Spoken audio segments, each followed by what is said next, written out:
Hello ಗೈ, ಸೋಮವಾರದ blog ಇದಾಗಿರುತ್ತೆ. So ಇವತ್ತು ಸೋಮವಾರ ಆಗಿರೋದ್ರಿಂದ ಅಮಾವಾಸ್ಯೆ ಇರೋದ್ರಿಂದ ಫಸ್ಟ್ ಆಫ್ ಆಗಿ ಸ್ನಾನ ಮಾಡಿ ಮಡಿ ಮಾಡಿಕೊಂಡೆ.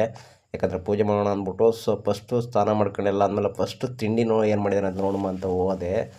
ಸೊ ಅಲ್ಲಿ ನೋಡ್ರೆ ನನಗಂತೂ ಆಶ್ಚರ್ಯ ಆಗೋಯ್ತು ಕಣ್ರಿ. ಒಂದು ಕ್ಷಣ ಶಾಕ್ ಆಗಿಬಿಟ್ಟೆ. ಬೆಳಿಗ್ಗೆ ಉಪ್ಪಿಟ್ಟು ಮಾಡ್ಬೇಕು ಅಂತಾಗ ಮನೇಲಿ, ಅಯ್ಯಪ್ಪ ನನಗಂತೂ ತಲೆನೇ ಕೆಟ್ಟೋಯ್ತು. ಇನ್ನೇನು ಮಾಡ್ತೀರಾ, ಇನ್ನು ಮನೇಲಿ ಕೇಳೋಕ್ಕೆ ಹೋದರೆ ಜಗಳ. ಅಯ್ಯೋ ಶಿವ, ಅವ್ರ ಕೈಲಿ ಏನು ಕೇಳೋದೇ ಬೇಡ ಅಂದ್ಬಿಟ್ಟು ಹಂಗೆ ಬಲವಂತ ಮಾಡಿ ತಿಂದೆ ಕಣ್ರಿ. ಅಂತೂ ಇಂತೂ ಆಮೇಲೆ ಫೈನಲ್ ಆಗಿ ರೆಡಿ ಆದ್ವಿ. ಸೊ ನಮ್ಮ ಮಿಡಲ್ ಕ್ಲಾಸ್ ಲೈಫ್ ಅಂದರೆ ಏನಂದರೆ, ಈ ಹೆಣ್ಮಕ್ಳು ಕರಣಿ ಮುಂದಿದ್ಕೊಂಡ್ರೆ ಗಂಟೆಗಟ್ಟಲೇಬೇಕು, ನಮ್ದು 10 ನಿಮಿಷ. ಸರಿ ಅಂದ್ಬಿಟ್ಟು ನಾನು ಅಮ್ಮ ಊರು ಹೋಗ್ತಿದ್ರಲ್ಲ, ಸೊ ಅವ್ರನ್ನ ಬಿಟ್ಬಿಟ್ಟು ಹೋಗಮ್ಮ ಅಂತ ಬರಮ್ಮ ಅಂತ ಸಂತೆ ಮಾಡ್ಕೊಡ್ತಾ ಇದ್ದೆ. ಸೊ ವೀಕ್ಷಕರೇ, ತಾಯಿ ಜೊತೆಲಿ ಬೈಕಲ್ಲಿ ಹೋಗೋ ಖುಷಿ ಇದೆಯಲ್ಲ, ಆ ಖುಷಿ ಎಲ್ಲೂ ಸಿಕ್ಕಲ್ಲ. ಸೊ ಮತ್ತೊಮ್ಮೆ ಅಮ್ಮನ ಹತ್ರ ಒಂದು ವೀಡಿಯೋ ಕ್ಲಿಪ್ ತಗೊಂಡು, ಅಮ್ಮ ಹುಷಾರಾಗಿ ಹೋಗು ಅಂತ ಹೇಳ್ಬಿಟ್ಟು ಅಂತೂ ಇಂತೂ ಬಸ್ ಬಂತು. ಆ ಬಸ್ಸಲ್ಲಿ ಜನ ರಶ್ಶು. ಅಂತೂ ಇಂತೂ ಅಮ್ಮ ಹೆಂಗೋ ಒಳಗಡೆ ಹೋದರು. ಸೊ ಬಸ್ಸು ಹೊರಡ್ತು. ನಾನು ಸೆಂಟ್ರಿಂಗೆಲ್ಲ ಫೋನ್ ಮಾಡಿದ್ರು, ಅವ್ರು ಬೇರೆ ಬಂದಿರೋ ಅಂದ್ಬಿಟ್ಟು ಸೈಟ್ ಹತ್ರ ಬಂದೆ ಮಿಕ್ಕೆರೆಗೆ.